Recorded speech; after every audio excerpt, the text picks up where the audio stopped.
غریبی اور فقیری اور محتاجی کی زندگی گزارو. نہیں، یہ اسلام تعلیم ہرگز نہیں دیتا.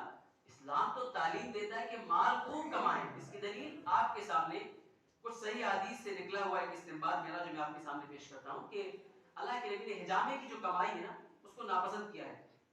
اس سے کراہیت اللہ کے نبی نے معلوم کی. مفسرین کہتے ہیں بھائی وہ بھی ایک شیوا ہے, وہ بھی ایک پیسہ کمانے کا ذریعہ ہے.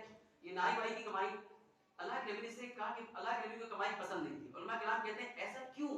حجامہ یعنی وہ جو کپ لگا کے خون نکالتے ہیں نا, اس میں بڑی تھوڑی بہت کمائی ہوتی تھی. اللہ کے نبی نے صلی اللہ علیہ وسلم نے اس کمائی سے اللہ کے نبی کو کمائی پسند نہیں.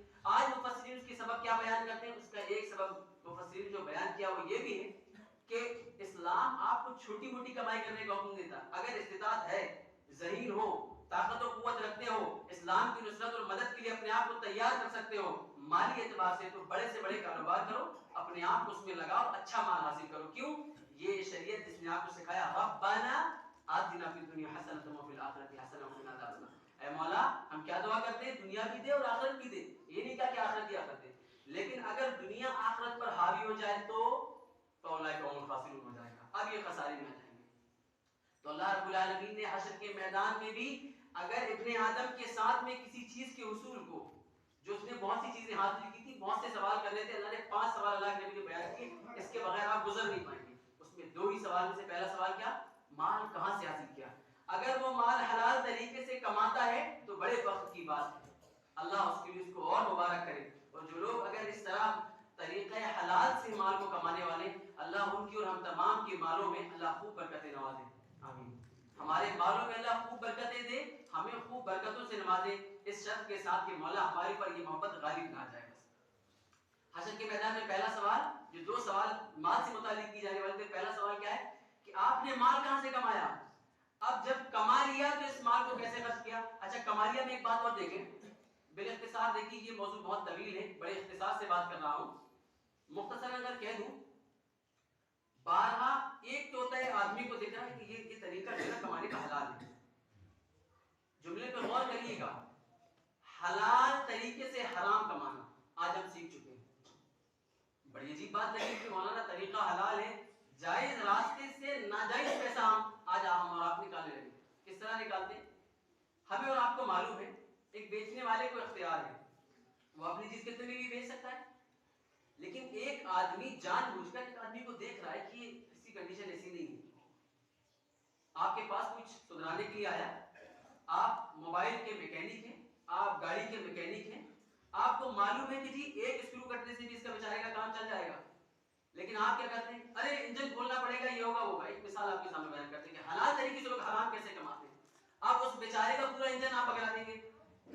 موبائل اتنا سا لے کے آیا تھا, ذرا سے کئیا لگانے سے آپ کو اس کا موبائل سدھر جانا تھا, آپ نے سارا مسئلہ بگاڑ دیا اس کا. اگر آپ جھوٹ کا سہارا لے کر کے محنت کر کے بھی کر رہے ہیں, آپ اپنی جگہ میں محنت کی کمائی لگ رہی ہے, لیکن وہ پیسہ آپ کے لیے حرام کا ہو جاتا ہے. اس کی ایک دوسری مثال یہ بھی ہے, ایک متعلم, ایک ٹیچر اگر بچوں کو پڑھا رہا ہے, تعلیم دے رہا ہے, اور اس کی تعلیم ان بچوں پر کوئی بھی اثر نہیں آ رہی. ایسا بھی دیکھنے کو مل رہا ہے نا کہ اسکول چل رہے ہوتے ہیں, مدرسے چل رہے ہوتے ہیں, متعلمین پڑھا رہے ہوتے ہیں, بچوں پہ اگر ایک بچے پہ بھی اثر نہیں ہے تو کہیں نہ کہیں تو ٹیچر کی غلطی ہے. تو اسی کو وہ راستہ کہتے ہیں کہ حلال طریقے سے حرام کمانا. دوسرا خاص مجھے جو آج کے جمعے میں بیان کرنا تھا, معلوم ہوا کہ ہمارے اس گاؤں میں جس کی نسبت کبھی عالمانہ کھاری ہوتی تھی, آج ہم ہوٹلوں میں بیٹھ کر, بس اسٹینڈ میں بیٹھ کر, ہمارے حالات یہ ہو چکے ہیں کہ ہمارے نوجوان سٹا کھیل رہے ہیں. ہاتھوں میں پتیاں نہیں تو کیا ہوا, تم سٹے کے اندر ملوث ہو چکے. کیسے ملوث ہو چکے؟ جناب من نئی نئی ٹیمیں بنتی ہیں, اس میں پیسہ لگتا ہے. مسلمانوں اپنے آپ کو بچاؤ. تمہارے اجداد اور اس بستی میں ایسے لوگ رہتے تھے کہ زمانہ مثال دیتا تھا. نعوذ باللہ بولتے ہوئے آج ہمارے دل کو تکلیف ہوتی ہے. ایک شخص مجھ سے کہتا ہے مولانا کبھی آپ کی کھاری ہوگی عالمانہ کھاری, آج آپ کی کھاری لونڈیانہ کھاری ہو گئی ہے. نعوذ باللہ, یہ جملہ کہتے ہوئے بھی تکلیف ہوتی ہے, لیکن ہمارے دلوں پر اثر نہیں کرتے.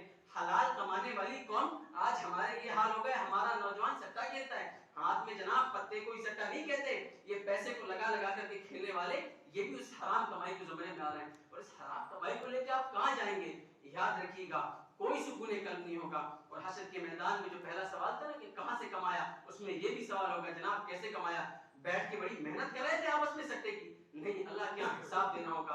اور اگر یہی سبزی اور بھاجیوں کی دکان لگائیں, آپ اپنے تمام مشغلات میں اپنے آپ کو مشغول رکھیں, لیکن یہ ظاہراً اگر تو تمہیں دیکھ رہا ہے کہ حلال مال ہے، اگر تم نماز نہیں پڑھتے ہو، اللہ کی فرما برداری تم پر غالب نہیں آتی ہے، تم اذان کی صدائیں سننے کے بعد بھی مسجد نہیں جاتے ہو، تو پھر یہ کیسا حلال ہوا تمہارے لیے تمہارا مال؟ کہیں نہ کہیں یہ حرام ہو رہا ہے، کہیں نہ کہیں اس میں حرام مال شامل ہو رہا ہے، کیونکہ تم تو اللہ کو رازق ماننے والی قوم ہے، جو اللہ کو رازق مانتے کہ اللہ تو رازق ہے، زمانہ ہم سے لقمہ چھیننا چاہے نہیں چھینتا، پھر کیوں اس مال کی محبت میں ہم اور آپ مسجدوں سے نہیں ہوتے؟ یہ مسلمان اللہ کا مطیع و مطاع کیوں نہیں ہوتا؟ اکتساب مال کا قائم اختیار کرنا، اس کو اپنے پاس جمع کرنا، اللہ اکبر، قیامت دن سوال ہوگا، ہم نے اور اپنے سب نے اپنے اپنے اعتبار سے اللہ کے سامنے حساب دینا ہوگا۔ اور پھر کیا کہا گیا؟ جب کمال ہو گئے تو کیا کرنا؟ اور تحبون المال حبا جما، اس کو سمیٹ کے رکھنا، گھروں میں تجوری میں بھر کے رکھنا، نہیں، ایسا نہیں کرنا۔ جب اللہ اور اس کے رسول کے راستے میں خرچ کرنے کی باری آئے تو عثمان غنی کے شیبے کو اختیار کرنا۔ اللہ اکبر، آج میں نے دیکھا ہے لوگوں کو، اور ہماری آنکھیں دیکھتی ہیں کہ بھائی ایک شخص کے پاس مال ہوتا ہے اپنی ذات پر خرچ کرنے کے لیے، اللہ اتنی فراوانیاں ہوتی ہیں، یہ مسجدوں میں آنے والے نوجوان لڑکے کہ ان کے جیبوں سے اگر سکے بجنے والے ہوتے ہو، ذرا انہیں برگھاٹ میں ذرا لے جا کے چھوڑ دیں۔ ایک معروف سی مثال دیتا ہوں، یا وہاں جائیں تو خرچ کرنا ہو عید کے مواقع ہو، ان کے جیبوں سے نوٹ کم پڑ جاتے ہیں، لیکن اللہ کی راہ میں دینے کے بعد ابھی تو کماتے نہیں، ابھی کمانے والے نہیں، ابھی خرچ نہیں کریں گے، اور جو کمانے والے وہ کہتے ہیں ابھی جمع کرنا ہے بعد میں دیں گے۔ الغرض یہ کہ دوسرا سوال یہی ہوگا، آپ نے اگر حلال طریقے سے کما لیا، اس حلال طریقے سے کمائے ہوئے مال کو آپ نے کیسے خرچ کیا تھا؟ کیسے آپ نے اس کو خرچ کیا؟ کہاں خرچ کیا؟ حلال سے کما کے حرام طریقے پہ گھسائیں گے تب بھی آپ کو جواب دینا پڑے گا، اور حلال طریقے سے کمانے کے بعد اگر حلال راستے میں نہیں لگائیں گے جہاں ضرورت تھی تب بھی آپ سے سوال ہوگا۔ یہ دو سوال جو قیامت کے دن ہونے تھے، اس لیے اللہ رب العالمین نے اولاد کی محبت سے پہلے مال کو ذکر کیا۔ اور ایک بات اور بتاتے چلیں، قرآن مقدس میں اللہ ذکر کرتا ہے آج کے افسوس پہ کوئی افسوس نہیں، آج کی حسرتیں تو کوئی حسرتیں نہیں۔